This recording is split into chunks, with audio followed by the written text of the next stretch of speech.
जादुई बूढ़े ने राजकुमारी को फूल डालने को कहा। साथ ही यह बताया कि अगर कोई खतरनाक जीव जंगल से निकलकर तुम्हारी ओर आए तो इस पानी को उस पर डाल देना। राजकुमारी ने जैसे ही जादुई फूल डाले, अचानक पेड़ों के टूटने और झाड़ियों के हिलने की आवाज गूंज उठी।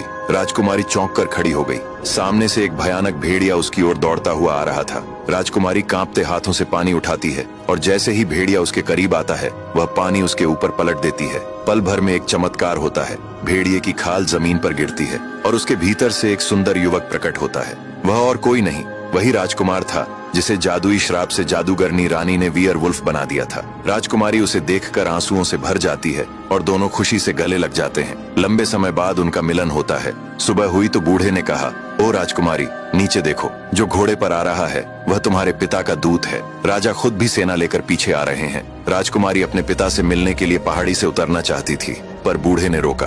अभी नहीं, थोड़ी देर और प्रतीक्षा करो। राजकुमारी नीचे देखती रही। किले में हलचल मची थी। उसने देखा कि उसकी सौतेली माँ और सौतेली बहनें काले कपड़े पहनकर रोने का नाटक कर रही हैं। वे लोगों को यह यकीन दिला रही थीं कि राजकुमारी मर चुकी है। राजकुमारी रो पड़ी और जाने की विनती की, पर बूढ़े ने फिर कहा, अभी समय नहीं आया। कुछ देर बाद राजा अपनी फौज के साथ पहाड़ी के नीचे पहुंचा।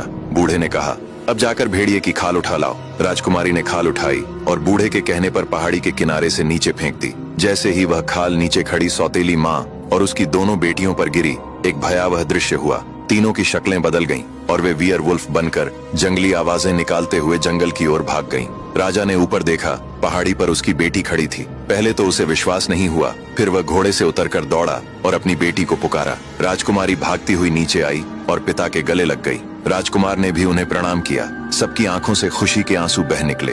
राजकुमारी ने पूरी बात बताई, कैसे उसकी सौतेली माँ ने षड्यंत्र रचा, कैसे उसका प्रेमी राजकुमार भेड़िया बना और कैसे उस रहस्यमयी बूढ़े ने उसकी मदद की। राजा अपनी बेटी और दामाद को लेकर किले लौटा। वहाँ भव्य उत्सव हुआ। बाजे गाजे के साथ उनकी शादी हुई। राज्य में कई दिनों तक जश्न मनाया गया। कहते हैं कुछ समय बाद जंगल में एक भेड़िया और उसके 2 बच्चे दिखे। लोगों का मानना था वे वही थीं, राजकुमारी की सौतेली माँ और उसकी दोनों बहनें, जिन्हें उनके पापों की सजा मिली थी।